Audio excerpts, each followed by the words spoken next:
Infelizmente, não faltam exemplos de crimes digitais cometidos nos tempos de hoje. Desde aqueles mais simples, como o compartilhamento de vídeos com direito autoral em mídias e em grupos, até aqueles com maior potencial de causar dano, como o cyberbullying, como a utilização de dispositivos eletrônicos para aplicação de golpes, como phishing e coisas desse tipo. Mas a realidade é que a internet não pode ser e efetivamente não é uma terra sem lei. É para falar sobre isso que hoje nós estamos aqui nesse episódio do Safe Talks.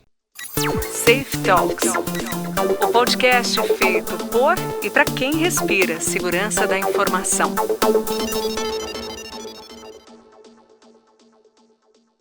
Olá, eu sou Alan Costa, co-CEO da ISH Tecnologia e o seu anfitrião aqui no nosso Safe Talks, o podcast que te ajuda a caminhar na estrada para o futuro de maneira mais íntegra e segura. E hoje, para falar sobre crimes cibernéticos e sobre o fato de que a internet não é uma terra sem lei, nós temos aqui conosco Carlos Afonso, que é delegado da Divisão de Crimes Cibernéticos da Polícia Civil de São Paulo. Seja muito bem-vindo, Carlos. Obrigado pelo convite. Boa oportunidade de estar aqui com vocês, debatendo essa temática que é mais do que atual, né? É importantíssima. Eu acho que a crença da internet como terra sem lei, e aí você, por favor, ao longo de toda a nossa conversa me corrija quando eu estiver enganado, mas me parece que um dos grandes problemas é que até muito pouco tempo atrás era muito difícil caracterizar o crime cibernético. Então isso acabava tornando difícil punir. Mas hoje me parece que a gente está começando a ver uma tipificação maior desses crimes, o que facilita a vida da polícia e de quem combate esses crimes. Esse raciocínio é correto, Carlos? Ele vai numa linha de correção se a gente imaginar que as condutas que o ser humano pratica e que são consideradas crimes, elas estão descritas há mais de 300, 400 ou 500 anos. E ela não muda, ela não vai mudar. Quer ver que coisa interessante? O Código Penal de 1940. Né? Em 1940, o computador devia ser algo a válvula, maior do que o estúdio que a gente está aqui dentro hoje. Para somar 2 mais 2, ele demorava 4, 5 horas, queimava 30% das suas válvulas e ainda dava o resultado errado. Mas nessa época é que o Código Penal entrou em vigor com a maioria dos crimes que estão lá. Então, se você pegar isso, trazer para os dias de hoje, uma pessoa que frauda ou que aplica um golpe para obter uma senha, para entrar num banco público, para subtrair o dado cadastral de alguém e para destruir eventual informação que esteja lá dentro, ela pratica as condutas que estão descritas desde 1940. Que ele se passou por outra pessoa, né? Identidade alheia, 307 do Código Penal. Ele subtraiu para si ou para outrem coisa alheia móvel, é furto. E é um furto qualificado pela destreza, porque ele precisou se passar por alguém para entrar num sistema, invadir o sistema, obter um dado. E se esse banco for um banco público, ele pratica dano contra o patrimônio público quando ele destrói uma informação que está lá. Então a gente tem um pouco de mítica. Entendi. De dizer que a gente depende de lei para tipificar um crime, por quê? Porque a cibernética é alguma coisa atual. Não é. Interessantíssimo esse raciocínio. Porque aí as pessoas, mas agora tem um crime, né? Tipificaram agora o cyberbullying, né? Mas fazer bullying sempre foi uma importunação ao sossego, à paz, ou à honra, ou à dignidade das pessoas. E está tudo descrito lá nos códigos de 40, né? Nos códigos anteriores também. Que interessante, que interessante. Eu confesso que eu nunca tinha parado para refletir nessa direção e me parece que faz muito sentido, né? E o mais interessante é que isso é uma situação muito comum em tecnologia, a gente sempre fala disso, né? Cada vez que surge uma tecnologia nova, a gente gravou um episódio há alguns dias atrás para falar de inteligência artificial. E aí, no ano passado, surgiu o ChatGPT. Parece que o mundo descobriu inteligência artificial e que é um negócio fundamentalmente novo, quando na verdade não é. Inteligência artificial existe há mais de 30 anos. Qualquer pessoa, quando utiliza o Waze, usa inteligência artificial. Quando usa Netflix, usa inteligência artificial. Então a gente, às vezes, sob o pretexto da nova tecnologia, acaba complicando coisas que na verdade acabam sendo muito simples, né? É bastante, porque o ser humano ele é muito óbvio, né?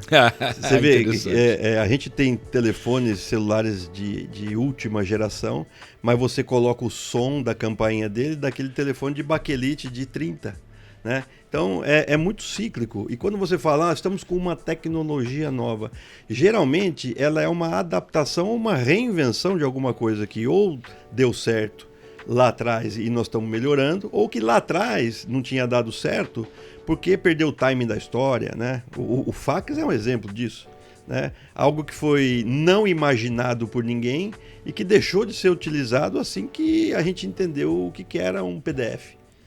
Interessante. É a mesma coisa com o carro elétrico, né? Se você for ver, carro elétrico tiveram várias iniciativas na década de 80, década de 90, com protótipos de carros elétricos que nunca chegou a lugar nenhum, né? Até que o Elon Musk conseguiu, com a Tesla, popularizar a ideia de carro elétrico, e hoje só se fala em carro elétrico. Só que é tão cíclico que o pessoal já está começando a falar que, talvez não seja bem assim, talvez a gente tenha que voltar para a combustão. A natureza humana está na essência de todas essas coisas no final do dia, né? Tá, e a gente é muito óbvio, né? Essa questão da energia elétrica, né? O que você vai fazer com as baterias? Exatamente. Porque o apelo dele é não poluir. E quando, na verdade, para você fazer um carro elétrico e depois manter um carro elétrico, você vai poluir tanto quanto. E a própria geração de energia na Europa muitas vezes é a base de carvão, né? Então você deixa de queimar petróleo para queimar carvão para gerar energia para abastecer os carros elétricos. É um negócio maluco. Você comentou sobre cyberbullying, que foi agora tipificado, enfim. E eu tenho convicção que essa deve ser uma preocupação muito grande de muitos pais e mães que estão nos assistindo e nos ouvindo nesse momento.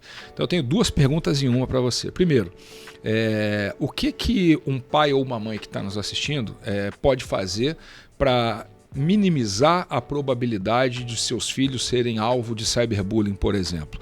E como continuação dessa mesma pergunta, o que é que a polícia pode fazer nesse sentido quando essa situação se instalar numa família, por exemplo? Bom, vamos lá. A primeira coisa ao papai e à mamãe, né? Você deixaria o seu filho na porta de uma balada, assim, num lugar muito estranho, muito esquisito, com um povo muito diversificado na porta de entrada e buscaria o seu filho uma semana depois? Acho que a resposta é não. Excelente. E é isso que o pai e a mãe faz quando entrega para um filho, por exemplo, um telefone celular e não monitora. Então, você entregar um telefone celular para o seu filho, para sua filha, e não monitorar, você está deixando ele exposto a criminosos, exposto a pedófilos, expostos a maníacos sexuais, a predadores sexuais, a criminosos de toda a sorte.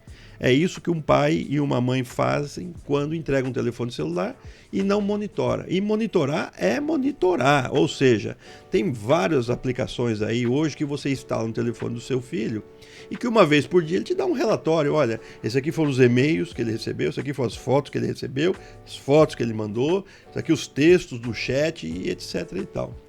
E é uma coisa muito importante, né?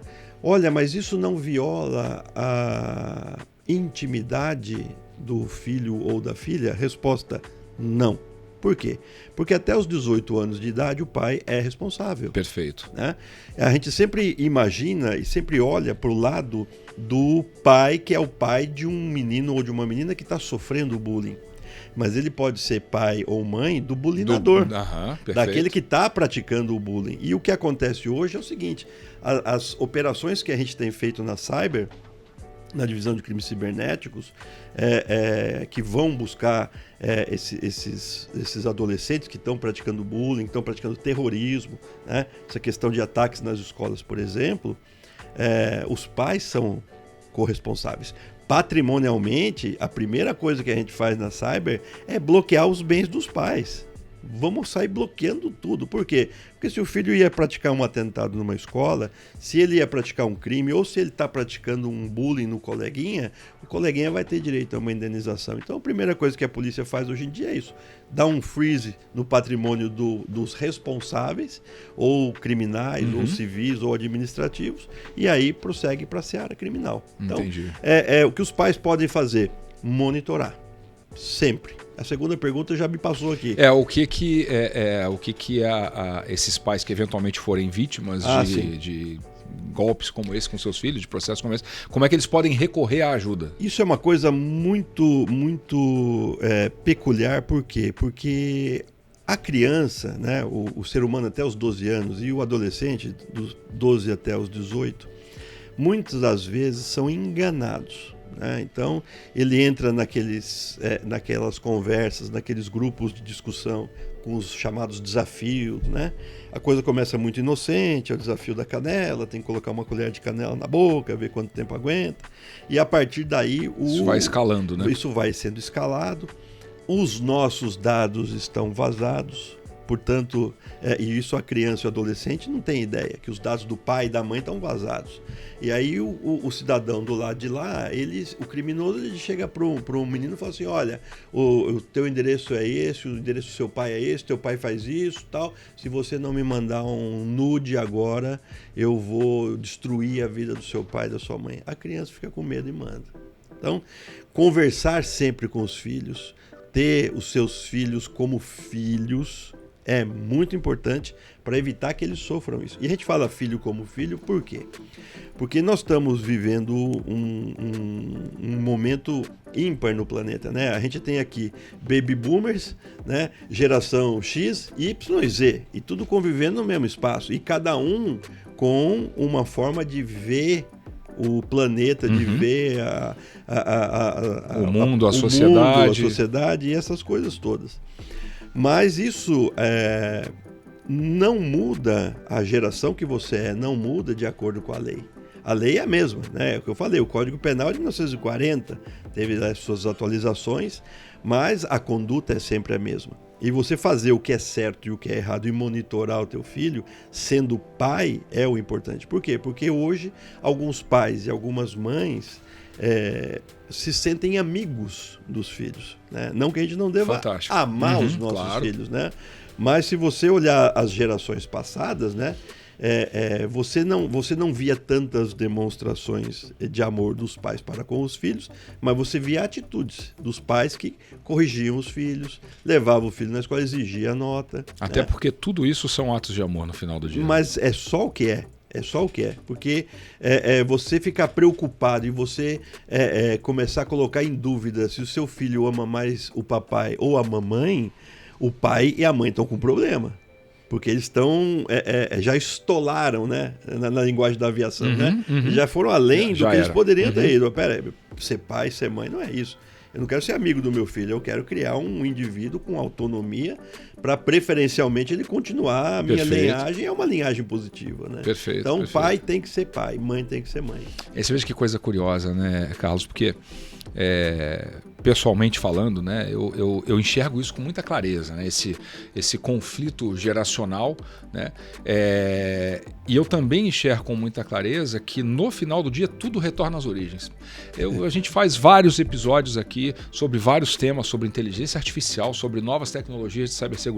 Invariavelmente, todas acabam retornando para o elemento crucial dessa equação, que é o ser humano. E é o que você está nos falando aqui. A essência, a chave desse processo de proteção é, em primeiro lugar, entender que o pai e a mãe não tem que dar liberdade excessiva para o filho e sem considerar que isso é uma forma de estou tolhendo. Não. A criança, o filho, o adolescente precisa dos limites e, como você falou com muita propriedade, eu gostei muito do exemplo, né? Não levar o filho para a balada cheia de gente esquisita e deixar lá uma semana, né? E além disso, muita conversa. Eu vejo que esses dispositivos eletrônicos, que no final do dia são também os instrumentos para perpetração dos crimes que nós estamos falando aqui, eles também acabam reduzindo, me parece às vezes, esse diálogo, né? Porque na mesa do almoço, na mesa do jantar, hoje em dia, em vez das pessoas estarem conversando, elas estão cada uma no seu celular e isso acaba gerando distanciamento. Isso, me parece, facilita enormemente a vida do cybercriminoso, não? Bastante, porque hoje a gente tem duas classificações do que ocorre de problema criminal, por assim dizer, no mundo cibernético. Você tem golpes e você tem fraudes, né? O golpe, ele exige a participação da vítima. A fraude Não. Entendi. Então, uma empresa de tecnologia que está buscando dar segurança como uma solução, né, para um cliente, ele está evitando que aconteça o quê? A fraude. Né? Alguém entrar por uma porta, alguém ter um acesso, alguém conseguir um login e senha. Né? É isso que a empresa de tecnologia faz. Só que isso, em termos de crime, do que a gente tem lá na divisão de crimes cibernéticos, representa de 3 a 5% dos casos. Então, a empresa de tecnologia, ela vem trabalhando, ela vem atuando e atuando muito bem. O problema é o ser humano, que de 97% a 95% cai no chamado golpe. E o que é o golpe? Voltando às origens, é você apresentar para a pessoa um cenário irreal e ela acredita. Né? Hoje se chama engenharia social. Antigamente era golpe do vigário, né? Golpe do vigário, golpe da guitarra, golpe do violino. Os golpes são os mesmos. O que muda o cenário. A gente está falando de inteligência artificial, né? Se você pede lá para o ChatGPT escrever um texto, ele vai fazer o quê? Ele vai fazer a introdução, ele vai fazer o desenvolvimento e a conclusão. Né? O golpe é assim. Ele só muda o cenário de fundo.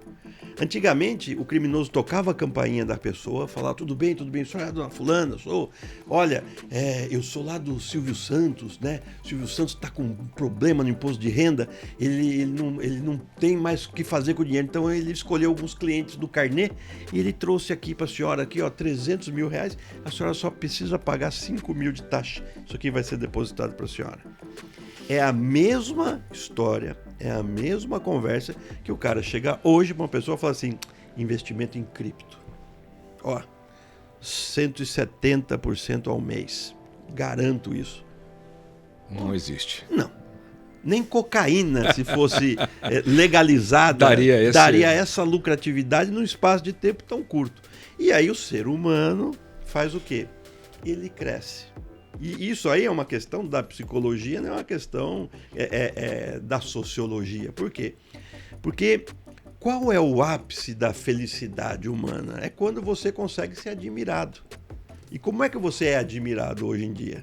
Ou você tem dinheiro, ou você é muito bonito, ou você é uma pessoa encantadora. Eu tô morto, né? Nenhuma das três coisas. Você então, é admirado dois, nunca, né? na vida. E o que acontece? A pessoa ela vê nessas oportunidades um momento de ser admirado, porque ela fez um bom negócio. Porque ela vai falar, meus pais vão se orgulhar de mim, meus filhos vão se orgulhar de mim, minhas namoradas. Isso mexe com os instintos mais primitivos. Né? Por quê? Porque o golpista, ele passa essa vivência para a pessoa. E aí, dentro dos golpes, aí tem golpe a dar com pau. Aí não para mais, né? Por quê? Porque você mexe com a questão pessoal, né? Por exemplo, os golpes do amor. Né? Então, você recebe lá no teu WhatsApp uma foto de uma mulher muito bonita, de um rapaz muito bonito, né? Oi, sumido. E aí começa toda a brincadeira, né? Oi, sumido é ótimo. Oi, sumido. Porque começa assim, né? E todo mundo fala, isso aqui deve ser golpe. É golpe. Mas a pessoa, vou ver até onde chega. E ela vai dando conversa. E ela vai mergulhando na conversa e vai. E aí o que acontece? Acontece que o que o homem quer? Sexo rápido. Se você marcar um encontro em 1 hora com a pessoa, o homem vai. É instintivo dele.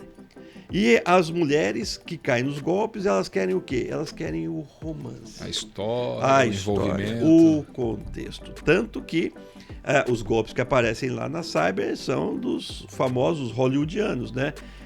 Aparece muito isso lá? Bastante. Caramba. O Clooney teve 6 namoradas no ano passado lá na Cyber. Você tá brincando. E é muito, muito interessante, por quê? Porque chega um momento em que a gente está mostrando para a vítima, olha, não é... Né? A senhora está vendo que está falando com a senhora? A senhora está vendo? Ele está falando em português com a senhora. Não, mas eu estou ensinando ele a falar português. Não é a senhora que está ensinando, ele já sabia. Então, a pessoa não acredita. Tanto que, às vezes, elas vão lá e falam assim, não quero dar prosseguimento, né? Eu quero continuar conversando com ele. Mas a senhora já vendeu um apartamento, já deu dinheiro para ele. Deus quis assim. E a coisa segue. Né? E a pessoa vai por quê? Porque ela está vivendo aquele momento. Então, a gente até brinca, né? Lógico, isso é uma coisa muito em nenhum caso concreto, mas a gente às vezes se pergunta, será que o criminoso sexual, ele de fato é um criminoso ou ele está vendendo uma experiência para o cliente? Pois é. Pois é.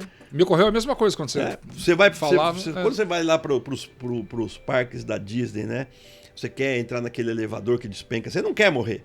Você quer o quê? Você quer a sensação da quase morte, né? E você paga caro por aquele ingresso. E às vezes pega o Express Pass para entrar duas, três vezes. Perfeito. E o que esse cara está fazendo é isso. Ele tá iludindo ela a ponto dela mostrar a foto para as amigas e falar assim, ó, tô namorando o Clooney, né? Ele tá e vindo ela aqui acredita nisso, ela acredita. E ele remarca a viagem 2, 3, 5, 10 vezes e ela vai dando conversa, vai dando para ela. O ser humano acaba sendo o ponto focal. Porque a empresa, quando está construindo lá o seu aparato, né, a sua solução de informática, ela sempre pensa no ser humano assim, olha, então o cara que vai usar isso aqui, ele vai ter que fazer esse curso, vai ter uma capacitação mínima e aí ele vai operar a ferramenta. Ele opera a ferramenta, mas ele continua sendo um ser humano. Perfeito. Então, aquelas observações que a gente deixa sempre, né? Olha, troque a sua senha a cada 30 dias. O cara nunca vai trocar. Mantenha senhas diferentes para aplicações diferentes. Tudo igual. São das principais guerras, né? Trocar senha. Exato. Então, as empresas de tecnologia, elas vão ter que fazer o quê? Vão ter que tirar a vontade do ser humano de trocar a senha a cada 30 dias. Ela simplesmente vai dizer o seguinte, ó, faz 15 dias que você não troca a senha, teu acesso está negado, faz um novo cadastro. Putz, e agora? Esqueci a senha, problema seu. Ah, essa senha, já usou. Não, tem que ser senha nova. Eu vou criar uma senha? Vai criar uma senha. Vai criar uma senha. Né? Até você conseguir tecnologicamente individualizar o usuário, né? Reconhecimento facial, reconhecimento de íris, impressão digital, a ponto de ele não precisar toda hora ficar trocando senha, mas vai ter que ter um fator de autenticação ali. Eu achei fantástica essa história. O que mais que chega lá de coisas que assim que são... Rapaz, chega muito... Eu não diria interessantes, porque são tristes, na verdade, mas assim, além desses golpes do amor e além do cyberbullying, o que mais que aparece lá? Olha, no mais das vezes, né, o que sempre acontece é o golpe. É o grosso do nosso trabalho. Por quê? Porque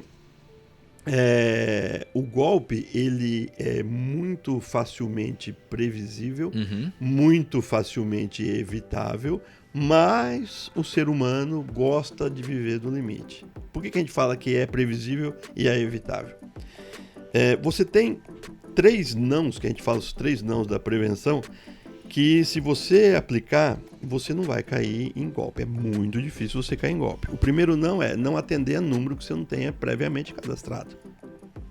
Se ligou alguém com um número estranho, você já não atende. Por quê? Porque a pessoa vai querer te vender alguma coisa. Se você estivesse comprando alguma coisa, você teria feito um anúncio, você teria colocado um chip no seu telefone só para receber aquele tipo de anúncio, ou você teria um telefone comercial, porque você depende que o seu business funcione com o chamado de pessoas desconhecidas. Se você não entra nesse perfil, não atenda. Ah, mas e se for importante? Se for importante, a pessoa vai mandar uma mensagem para você, se identificando. Oi, tudo bem? Tentei ligar para você, né? Nós somos aqui da Safe Talks, queremos marcar uma conversa com você. Ah, e eu vou cadastrar, vou responder, nós vamos conversar. E assim funciona. A mesma coisa com relação à mensagem de texto. Então, se você recebe uma mensagem de texto, o famoso oi sumido de um número que você não conhece, continue sumido. Por quê? Porque a partir dali, o criminoso ele vai te entregar uma história e você vai achar essa história interessante. E o último não, e talvez o que mais causa dano, é o não clicar em nenhum link recebido por qualquer maneira. Ou por SMS, ou por WhatsApp, por Telegram, ou por e-mail. Por quê? Porque ninguém manda link para ninguém se ele não quiser ter acesso ao seu equipamento. Então, a gente precisa ter essas coisas sempre em mente. E é lógico, ser humano sendo ser humano, né? O que é o Instagram? O Instagram é um álbum de fotos e vídeos. Ponto. Ah, mas eu quero montar um business em cima do Instagram. Ok. Você está colocando todo um empreendimento num álbum de foto e vídeo, né? E o que pode acontecer? Pode acontecer o que acontece todos os dias com várias pessoas, né? Olha, clonaram Clonaram, o meu, na terceira pessoa sempre. Clonaram o meu Instagram. Não, ninguém clonou o seu Instagram. Em algum momento você vazou seu login, você vazou sua senha, você entregou todo o teu patrimônio de network a um estranho. E você fez isso por vontade própria. É muito difícil a gente falar isso para as pessoas, porque as pessoas acreditam que elas são mais espertas e mais inteligentes que esses criminosos. E uma coisa a gente tem que também ponderar, né?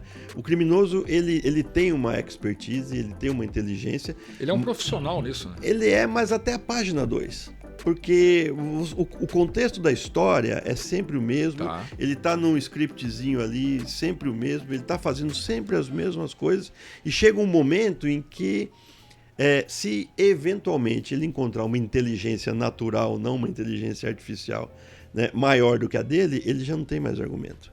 E ele desliga. E ele cai fora. Mas a gente sempre orienta as pessoas a fazer o seguinte, viu? Pare a conversa. Não prolongue a conversa. Mas eu quero ver até onde ele vai chegar. Ele vai chegar até a sua conta bancária, ele vai chegar até a tua caixa de e-mail, ele vai chegar até os seus dados e aí ele vai fazer alguma coisa com eles. E quando o indivíduo mal intencionado, o ladrão, o golpista, consegue esse acesso, a gente tem instrumentos que nos permitam lutar contra a anonimização disso tudo, porque o cara está lá usando endereços fantasmas, IPs protegidos. Como é que é essa guerra contra essa questão do anonimato? Olha, hoje você investigar uma fraude, né, um crime cibernético, é mais simples do que você investigar um crime acontecido no meio físico normal. Por quê? Porque tudo no mundo digital se dá através de acesso, e esse acesso sempre ele é controlado com login e senha, e você sempre tem um ponto de partida na investigação. Uhum. O que era dificuldade há 10 anos atrás é você conseguir um network com provedores de outros países. Né? Há 5 anos, de 5 anos para cá, praticamente todas as agências que fazem investigação cibernética se conhecem, se falam, se conversam, trocam informações e se ajudam, né? A ponto da gente ter a equipe da Cyber, nós fomos convidados pelo governo americano, nós tivemos em Brasília agora de 18 a 21 da semana passada, num encontro com o Secret Service, FBI, em que se discutiu exatamente essa questão de ataques nas escolas, né? E você percebe que a comunidade de inteligência do mundo todo, ela está se unindo. E aqueles provedores ou de conteúdo ou provedores de acesso que às vezes estavam escondidos ou que eram protegidos pela lei, eles também não querem mais permanecer no mercado sendo lavadores de dinheiro ou coautores de atentados terroristas. Então eles estão colaborando e colaborando muito fortemente, ou estão fechando. Porque no mundo digital todo mundo é CPF e toda empresa é CNPJ. Você pode até mudar o CNPJ da sua empresa, mas o CPF dos sócios você não muda. Perfeito. E a pessoa que pratica um golpe, ela em algum banco de dados, de algum órgão de inteligência, ela tem o CPF dela lá cadastrado. E isso tem permitido no Brasil, por exemplo, que algumas entidades, né, comecem a conversar com entidades que são players do sistema, mas não do mercado. Por exemplo, Divisão de Crimes Cibernéticos do DEIC aqui da Polícia Civil de São Paulo. Nós conversamos com a Anatel. Por quê? Porque nós levamos para a Anatel as nossas dificuldades. Olha, nós estamos com uma dificuldade muito grande aqui. Qual que é? A dificuldade é que um cidadão anonimamente compra um chip de CPF, de telefone, né, com um CPF aleatório, ele instala isso aí num telefone e ele começa a aplicar golpe. Poxa, qual que é a solução que vocês da polícia têm? Olha, a gente entende que para você ter um número de telefone celular é igual você ter uma conta bancária. Tem que fazer o KYC, tem que ter fingerprint, tem que ter uma comprovação até para que se possa responsabilizar o uso que se faz daquilo. Exatamente. Aí entra quem para conversar? Poxa, vamos chamar as telefônicas. Gente, como é que isso aqui poderia funcionar? Puxa, isso aí atrapalha o business, né? Porque hoje é simples, né? Você vai lá, pega um telefone chipzinho e vai, né? Como é que a gente faz isso tudo alinhar corretamente? Então, é nesse sentido que as instituições estão avançando. Então, nem sempre é modificação da lei. Perfeito. Às vezes é a modificação de quê? De procedimentos operacionais. O senhor quer um chip de um telefone? Senta aqui. O CPF do senhor, foto, pronto, está aqui seu chip. E se você parar para pensar, né? Eu tenho o mesmo número de telefone há quase 30 anos. Né? Eu nunca mudei o meu número de telefone. Por que as pessoas mudam tanto de número de telefone? É uma boa pergunta. Por que eu que também, há mais de 20 anos eu mesmo. Por que eu preciso de tanto número de telefone assim?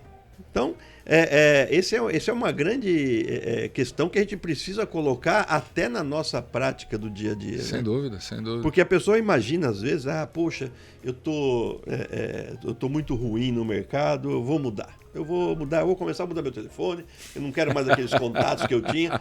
Você vai continuar acabar com no mesmo contato. lugar. Né? Mas eu queria, na verdade, bloquear uma pessoa. Bloqueia a pessoa. É claro. Né? Mas não vai mudar seu telefone por causa disso. E é interessante porque, de novo, né, é mais um raciocínio que você apresenta que, para mim, eu nunca tinha pensado por esse viés, mas ele faz muito sentido.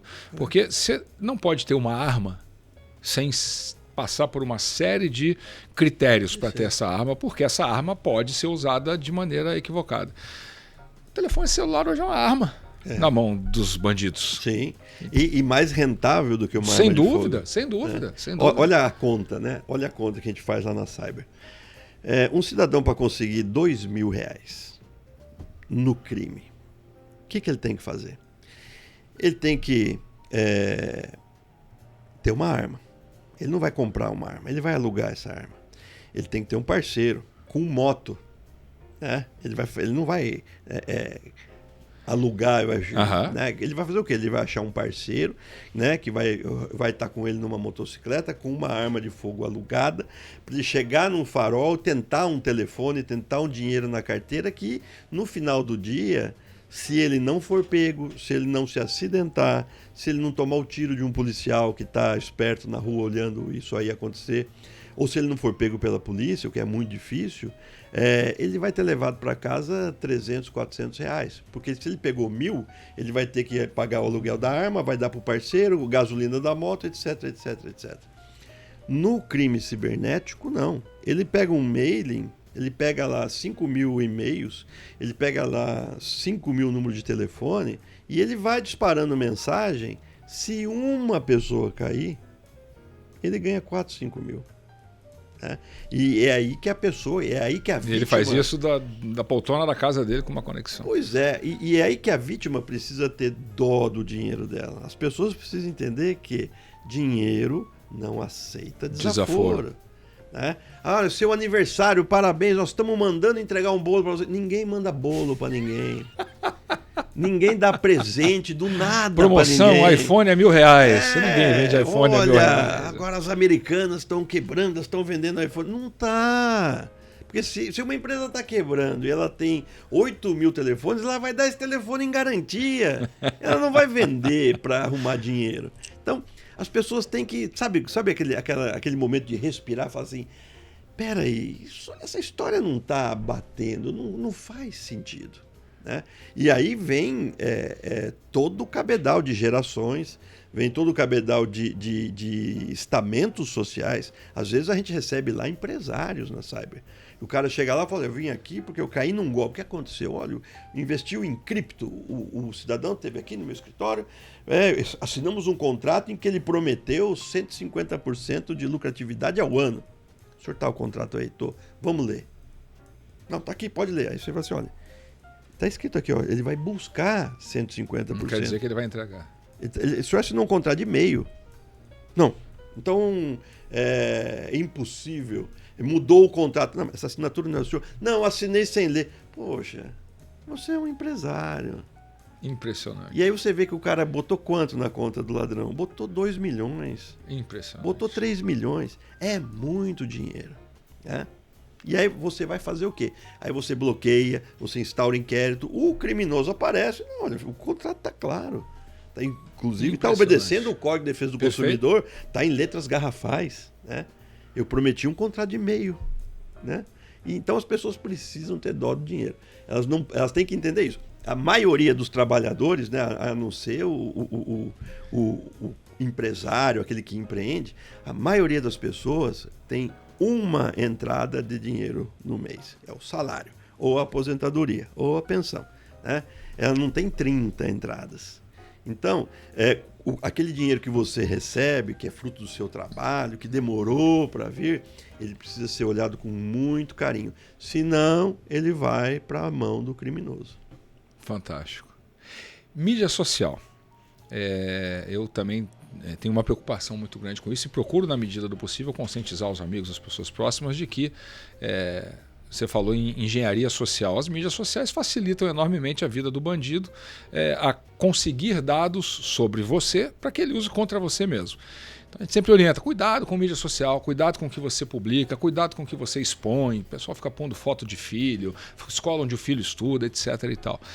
Isso é um dificultador para a ação da polícia e de quem combate o crime? Na verdade, é um facilitador para o bandido. Para o bandido, né? Porque as pessoas hoje elas estão literalmente batendo fora do bumbo. Se você imaginar há 20 anos atrás, você chegar numa roda de amigos e mostrar para eles a fotografia do que você tomou de café da manhã, fala, olha, come pãozinho. Né? Os caras vão olhar para você e falar assim, tá louco. Você está bem? Né? Então as pessoas elas massificam a vida, né? Uma necessidade de uma carência desgraçável, né? E o criminoso, por exemplo, que quer, vamos imaginar um criminoso patrimonial, ele já tem o endereço de todo mundo. Todos os nossos dados já estão vazados. Então ele tem lá o endereço do Carlos Afonso, que sou eu. Aí ele vai na minha rede social, que é aberta, né? E eu falo assim, olha, bem-vindo à Europa, acabei de colocar os pés aqui na Espanha, vou ficar os próximos 60 dias já aqui. Sabe que por 60 dias sua casa está 60 vulnerável. dias a tua casa está aberta. Né? Ah, mas eu tenho uma necessidade muito grande. Então faz o seguinte, publica, mas fecha o seu Instagram. Só para os amigos e tal, só amigos próximos. Na verdade, publique com um delay. Né? Publique toda a história, só quando que você voltar. Né? Olha, Steve, né? Foi legal, foi bacana. Né? Ou então tenha, de fato, um Instagram, estamos falando da marca aqui, mas enfim. É como um álbum de foto e vídeo. Perfeito. Né? Que é seu, que você não tem necessidade de compartilhar com ninguém. Perfeito, muito bom. Carlos, a gente podia passar o dia falando dessas coisas aqui, porque é um assunto fascinante, né? E você traz muita riqueza de conteúdo para esse debate, né? E eu já vou deixar desde já o convite para, de repente, a gente repetir com outros temas mais ligados ao cybercrime e ao combate a isso, porque realmente é muito interessante. Eu tenho certeza que esse episódio vai ser um dos mais assistidos aí, porque é um tema que desperta o interesse das pessoas. Então eu quero agradecer imensamente a você aí pela sua disponibilidade, pela sua generosidade de compartilhar isso tudo conosco e deixar o microfone aberto para uma última consideração sua, recomendações, dicas, enfim, o microfone é seu. Bom, primeiro, obrigado pela oportunidade, obrigado pelo convite, né? Estar aqui discutindo o que a gente faz no nosso dia a dia é sempre um prazer. Deixar aqui para os queridos espectadores, ouvintes, né, do podcast, né, 3 nãos. Não atenda número de telefone que você não conhece, não responda a mensagem de número que você não tem cadastrado e, pelo amor de Deus, não clica em nenhum link, não clica em nenhuma foto borrada, não clica em nada que vem de gente que você não conhece. Maravilha, isso vai dar um corte sensacional, hein, meninos? Depois aí para editar o cortezinho. E, Carlos, mídias ou pontos de contato que você tem que você possa compartilhar com o pessoal que tem mais interesse no tema? Vamos lá. Bom, jogar meu nome no Google vem sempre alguma coisa. Eu tenho um LinkedIn, eu tenho um Instagram que é o Doc Afonso, onde eu estou sempre dando dicas, né? E divulgando um pouco o trabalho que a gente faz na divisão de crimes cibernéticos, né? Temos também a página do DEIC, né, da Polícia Civil de São Paulo, que é deic.pcsp, em que não apenas o trabalho da Cyber, mas também das outras divisões do DEIC estão sempre sendo divulgados aí os nossos trabalhos compartilhados. Maravilha, isso vai estar aí na tela para vocês não perderem esses contatos. Eu vou reforçar aqui, sigam Dr. Carlos, porque informação é o principal remédio para que a gente não seja vítima desses crimes. Carlos, muito obrigado. E assim nós chegamos ao fim de mais um episódio do Safe Talks, o seu podcast que te ajuda a chegar e percorrer essa estrada para o futuro de maneira mais íntegra e segura. Sempre um privilégio contar com a sua audiência e em breve estaremos de volta com mais um episódio, com mais assuntos quentes do mundo de segurança digital para você e para nós crescermos juntos e percorrermos com tranquilidade essa estrada para o futuro. Obrigado e até lá. Safe Talks, o podcast feito por e para quem respira segurança da informação.